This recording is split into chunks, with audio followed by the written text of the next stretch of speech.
Est-ce que vous vous rappelez cette scène assez incroyable où des militaires, des soldats ou des gendarmes, pardon, des policiers, des policiers israéliens avaient arrêté des gendarmes français? Donc c'était à Oui, Jérusalem, c'était sur le sur territoire un même. lieu saint qui appartenait à la France. C'est ça. Énorme scandale à l'époque. Suite de l'épisode, avec une sorte d'acte 2 aujourd'hui, c'est l'incident très grave qui a lieu à Jénine. La France convoquait l'ambassadeur d'Israël pour s'expliquer. Des soldats de l'armée israélienne ont tiré des coups de feu de sommation à l'encontre d'une délégation de diplomates qui visitait la ville de Jénine. Épisode qui a provoqué la réaction indignée de plusieurs gouvernements. Un agent français figure parmi les diplomates qui ont été visés par ces tirs israéliens. Écoutez la séquence.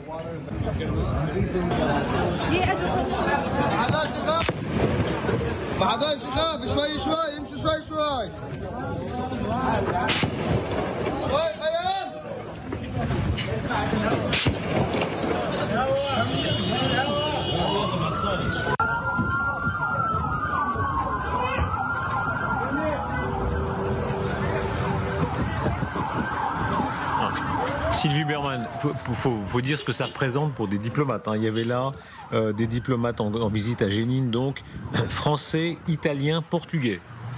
Oui, absolument. Il y a un statut particulier des diplomates et l'inviolabilité de leur personne et de leurs locaux. Donc c'est totalement au contraire, évidemment, à la Convention de Vienne qui prévoit la protection des diplomates par les autorités du pays auprès duquel ils sont accrédités. Donc là, c'est une violation totale de ce principe. Oui, il y a un culot israélien là qui se répète visiblement volontiers avec une, semble-t-il, il faut voir comment. Voilà. Aujourd'hui, les Israéliens se moquent en réalité des réactions de la communauté internationale. Et les Israéliens veulent montrer que la protection palestinienne pour des diplomates ne marche pas, ne fonctionne pas, que la police palestinienne n'est pas crédible. Et donc, c'est exactement ça qu'ils ont fait aujourd'hui. Parce que peut-être il faut expliquer d'où est parti le problème, parce qu'en fait, cette délégation internationale a été invitée par les autorités palestiniennes, parce qu'il y a quand même cette pression, et donc c'est parce que c'était sur l'invitation de l'autorité palestinienne que les Israéliens, en fait, ont provoqué cet incident. Raphaël Jérusalemi, vous êtes avec nous en direct. Raphaël Jérusalemi, vous êtes ancien officier du renseignement militaire israélien.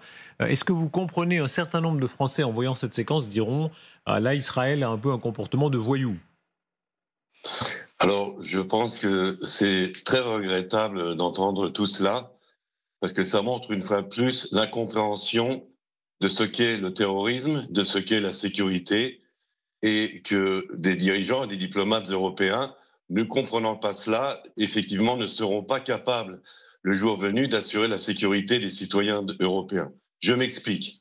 Ce qu'il s'est passé, heureusement, c'est bien terminé. Il n'y a personne qui a été blessé, personne qui a été tué. Ça aurait pu être bien pire, car ce qui s'est passé, et il faut parler des faits. Les faits, c'est ainsi. Les soldats qui étaient là ne savaient pas quelle était la composition de cette délégation. Ils ont vu des personnes qui rentraient dans une zone dangereuse, qui est une zone de combat.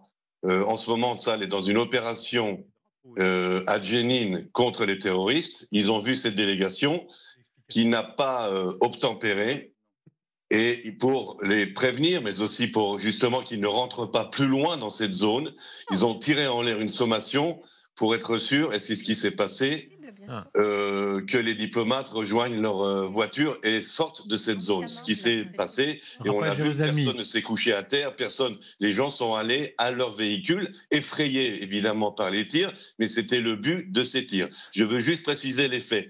Raphaël Jérusalemi, pardon, vous n'arrivez pas à convaincre, je vous laisse discuter, mais vous n'avez pas à convaincre notamment Stéphane Marchand, là, qui est un auditoriste. Pourquoi Stéphane? On a du mal à voir la menace que représentent ces diplomates européens pour l'armée israélienne. Premièrement. Deuxièmement, l'armée israélienne était certainement au courant en détail de toutes les personnes qui étaient là. Ils avaient tous les noms, les horaires d'arrivée, les horaires de sortie. Ce que voulaient les Israéliens, c'est décrédibiliser l'autorité palestinienne, montrer qu'elle n'est pas capable d'assurer ce genre de petite... J'ai un autre point de vue. Laissez répondre Jérusalemi. Oui, non, parce que je voudrais parler des faits. Là, on jette des accusations en l'air sans avoir les faits en main. Alors, en plus, d'une façon qui n'est pas diplomatique, on parle de diplomate. Et donc, il y a une coordination tout à fait exacte. Cette délégation a coordonné sa visite dans Jenin avec les autorités israéliennes. Elle a fourni une liste des invités. Elle a fourni un itinéraire précis. Elle a dévié de cet itinéraire. Ça, c'est les faits. Donc, lorsqu'ils ont dévié de cet itinéraire, ils se sont retrouvés dans une zone qui était dangereuse, une zone de combat. Il fallait les en sortir, même en les effrayant, parce qu'il ne fallait pas qu'ils restent là. Personne n'a voulu qu'ils ne visitent ou ne visitent pas Jenin. Au contraire, ils ont visité Jenin. C'est au moment où ils sont rentrés dans une zone dangereuse avec des snipers terroristes qu'on les a sommés de s'en aller. Et je peux vous assurer que les soldats israéliens ont sauvé la vie de ces gens aujourd'hui et qu'on devrait leur être reconnaissant.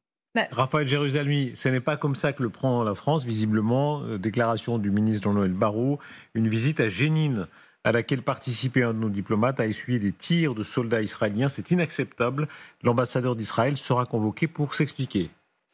Oui, tout à fait, parce que, enfin, les faits, j'imagine que le Quai d'Orsay a été informé justement des faits, des détails qu'on ne connaît pas nous nécessairement ici, et qu'il considère que ce n'est pas une attitude, encore une fois, conforme à la Convention de Vienne. Ça peut être aussi une situation comme monsieur présente là devant nous, c'est-à-dire apparemment s'ils ont dévié l'itinéraire dans la situation aussi inflammable, aussi dangereuse dans laquelle se trouve entre Israël et Palestine, peut-être c'était pas la bonne idée de dévier la visite, et après, diplomate ou n'est pas, il faut suivre les règles très strictes, surtout quand on est invité dans cette situation, comme je dis toujours encore, inflammable, la situation très, très glissante. Donc c'est tout simplement, peut-être c'est vrai, hein, je ne vois pas, si c'était comme ça s'est passé, je crois que, bon, c'était les tirs de sommation, peut-être il ne faut pas tirer, mais vu le danger de terrorisme, vu le danger peut-être de situation de guerre directe, de tirs, je ne sais pas d'où, il fallait protéger les vies de ces diplomates, pourquoi pas, hein. Alors, je rejoins M. Jérusalemi. Je pense qu'ils étaient à 800 mètres ou de l'itinéraire qui était prévu dans une zone qui est quand même très sensible, très dangereuse. Donc, c'est des choses qui peuvent arriver. Qu'il soit convoqué l'ambassadeur israélien, j'ai tendance à penser aussi qu'ils avaient envie de toute façon, vu les événements et les prises de parole ces derniers jours vis-à-vis d'Israël, aussi d'utiliser ça aussi comme prétexte pour convoquer simplement l'ambassadeur, pour mettre la pression. Et ça, c'est autre chose par rapport notamment à l'aide à Gaza. Pardon, et normalement on convoque pour un fait précis, pas pour évoquer la totalité de la situation.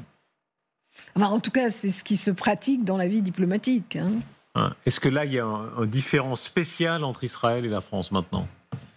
Il y a eu l'affaire, effectivement, des policiers précédemment.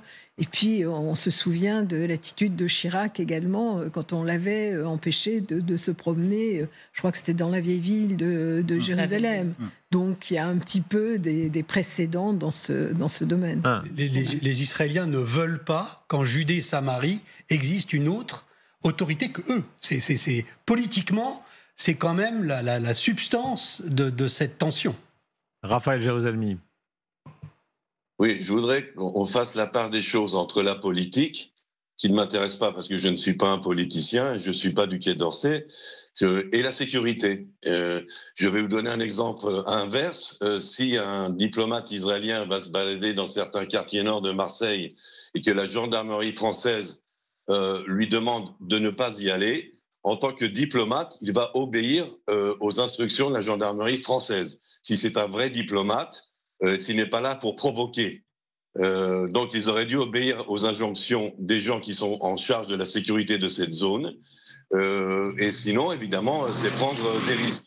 Et donc, je voudrais bien qu'on sépare ce qui est la politique, libre au Quai d'Orsay et aux diplomates de dire ce qu'ils veulent dire, c'est de la politique, mais libre aussi à nous, les militaires, les gens de la sécurité, de s'occuper professionnellement d'un problème, d'un incident qui aurait pu se terminer beaucoup plus tragiquement, croyez-le-moi.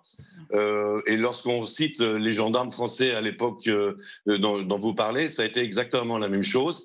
Il y a des protocoles de sécurité qui font que c'est quand même le pays souverain où se déroule la visite, qui est responsable de la sécurité et qui a l'autorité suprême pour la décision de ce qu'il faut faire ou ne pas faire. Ceci étant dit, je terminerai juste en disant, les soldats, ça c'est ce qu'on sait maintenant, les soldats qui étaient là, comme il y a eu une déviation hors de l'itinéraire prévu, les soldats qui étaient là ne savaient pas du tout quelle était la composition de cette délégation. Ils ne sont pas des gens du Quai d'Orsay et ils ne sont pas des politiciens, ils sont des gens qui ont vu des gens qui se dirigeaient vers un endroit dangereux et qui leur ont sommé de se retirer. Ces sommations n'ont pas été écoutées parce que les politiciens ne comprennent rien à la sécurité, ils n'ont pas compris que leur vie était en danger. Et c'est très regrettable, comme je l'ai dit, pour vous, les citoyens de la France et de l'Europe, parce que vous avez des gens qui ne comprennent pas ce que c'est que le danger terroriste.